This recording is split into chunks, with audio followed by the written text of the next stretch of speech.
Hi everybody! Today I wanted to do a two-part video comparing some watercolors. This first video is going to be on watercolor markers. I'm going to compare the Spectrum Aqua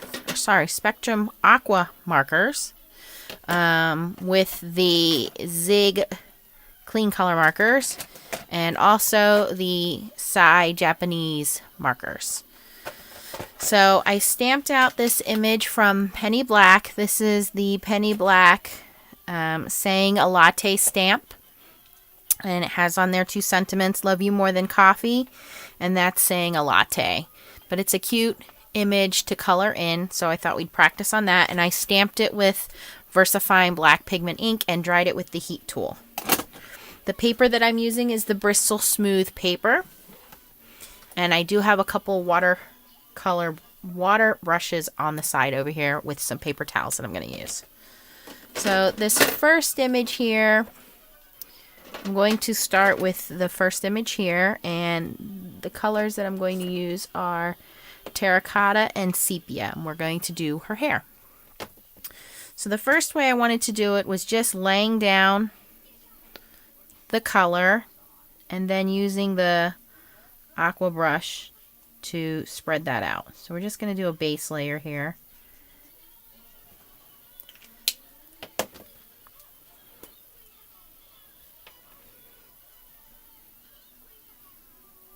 And the Aqua brush reactivates that color, and then you can pull it down, getting some highlights out of it.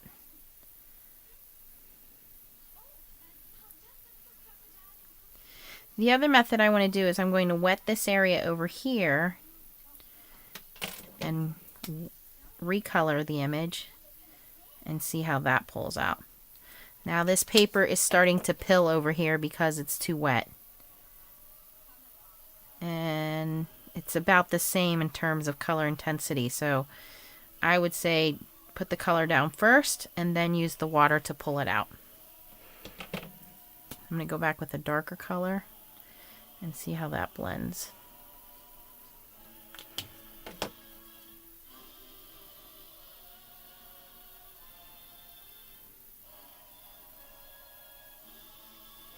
Not bad.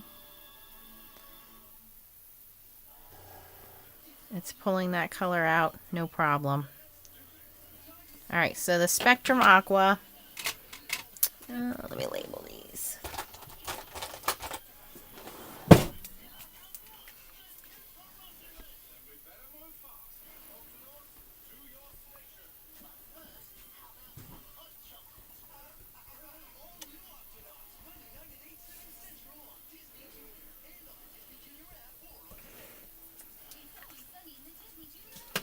Okay, try that again with the Zig clean color real brush markers, and this is the color brown. Same thing, I'm just putting some of that color down.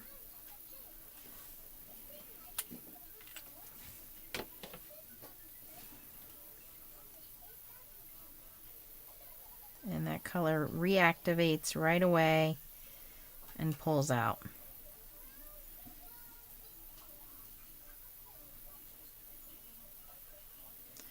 And I'm going to try over here getting wet again and then putting the marker over the wet area.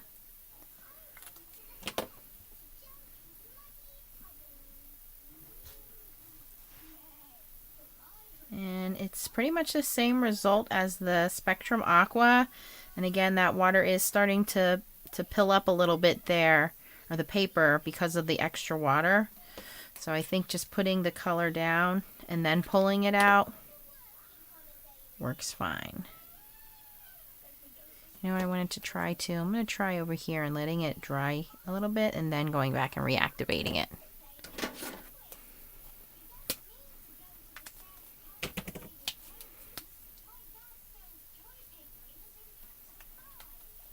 Alright, so we'll let those dry and come back to those later.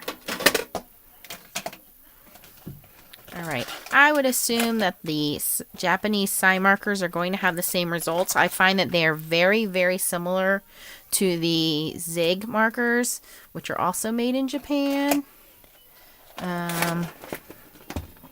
Unfortunately, none of the information on here is in English. It's all in Japanese. But I'm wondering if they're very similar companies. Alright, so same thing, just going to put the brown color down.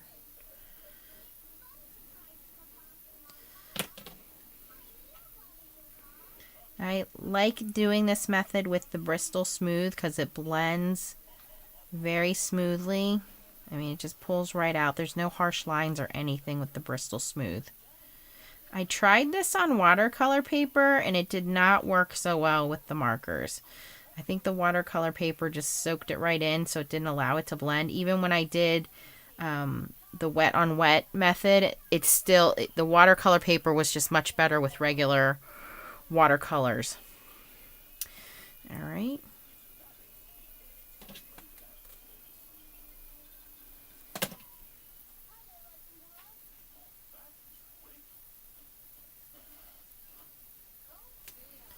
I would say all three of these reacted the same. You can see pulling the color right out was fine. And I'm going to go back in and reactivate the dry spots there and see if they move after they've been sitting in the paper a little bit. It's a little more difficult, but it's moving.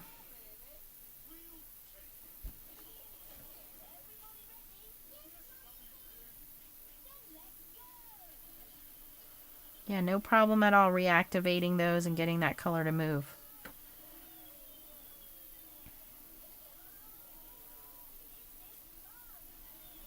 So you can see, guys, that if you're going to be using Bristol Smooth paper and using any of these watercolor markers, which is what they're designed for, you can use them as straight markers, or you can use them as watercolor markers where you just put the color down and you activate it with a water brush or a regular brush and drag the color.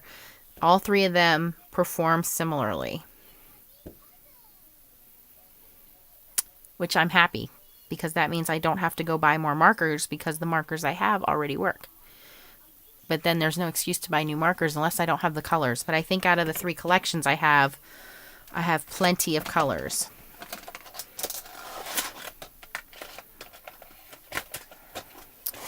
Okay, so I want to do a quick sample here on watercolor paper. Now this is also Bristol watercolor paper.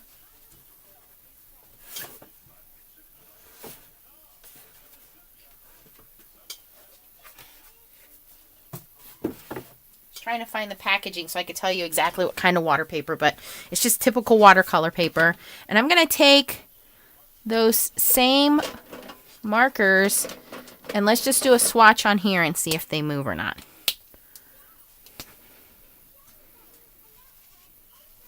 So that's going to be Spectrum Aqua.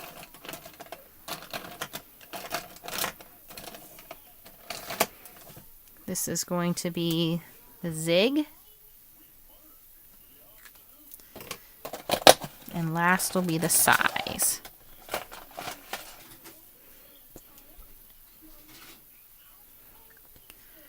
Alright, so same thing. I'm just going to take the watercolor brush and pull the color out.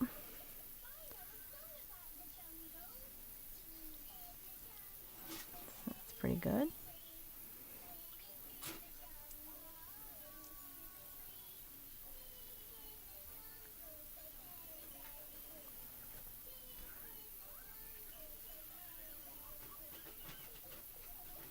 Now see, there's a little bit of difference there on watercolor paper. I'm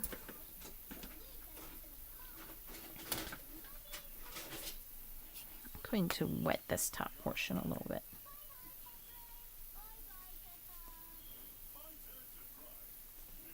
Alright, now I've gotten the top portion a little more wet. I'm going to put the marker right on top of that and see how it moves.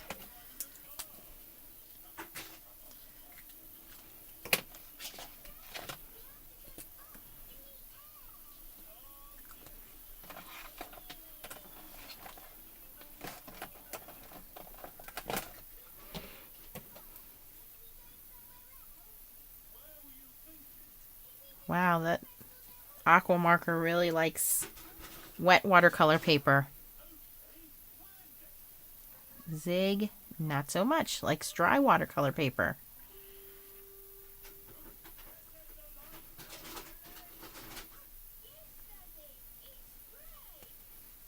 Interesting. Okay, so on watercolor paper, there are different results.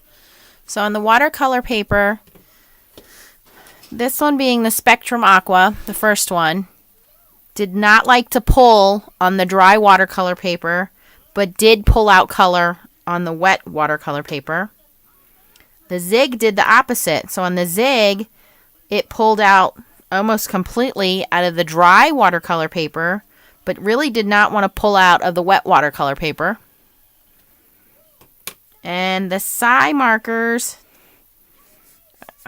really didn't want to do either. It didn't pull out well from the dry. It did better than the Spectrum Aqua. And then on the wet, I would say it's about the same as the Zig. So if you're going to be using watercolor paper and you're going to be doing a wet on wet method, I would use the Spectrum Aqua markers if you want that real watercolory look. If you're going to want a more controlled look and you want to color your image and then pull the water out, I would use the Zig. And I'm undecided on how to use the Sai because it looks like it really didn't want to move either way on watercolor paper. It's pretty much set in its place. So I guess if you want a more controlled look, then use the Sai and the Zigs. So that was interesting. I'm going to do another video comparing Peerless watercolors and Gansai Tombai watercolors, but this is what it is on watercolor markers using Bristol and Bristol Smooth and also watercolor paper. If you have any questions, post them below, guys. Thanks for watching and keep on stamping.